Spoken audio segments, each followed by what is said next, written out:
ნიკა, შენი აზრით რა არის ბრძოლის ველზე მთავარი გამოწვევა? თერმული ხედვის ხელსაწყოები. რატომ? იმიტომ რომ ყველგან ხედავს და ყველგან შეუძლია შენი პოვნა. და ვერსად ვერ დაემალები. ვერანაირად. შენი აზრით რა არის მთავარი გამოწვევა ბრძოლის ველზე? ალბათ დრონები და უპილოტო საფრენი აპარატები. რატომ? რთული შესამჩნევია და ძალიან რთულია მათთან ბრძოლა. რაზმა, შენი აზრით რა არის ჯარისკაცისთვის ყველაზე დიდი გამოწვევა ბრძოლის ველზე? ალბათ კავშირის არარსებობა არის ერთ-ერთი ყველაზე დიდი გამოწვევა. და კავშირი რატო?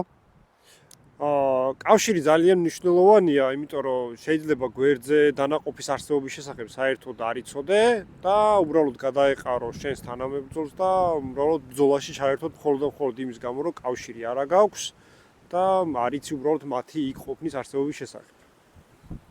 საკმაოდ დიდი პრობლემაა კავშირის არარსებობა. თქვენი აზრით რა არის ყველაზე დიდი გამოწვევა ჯარისკაცისთვის ბრძოლის ველზე?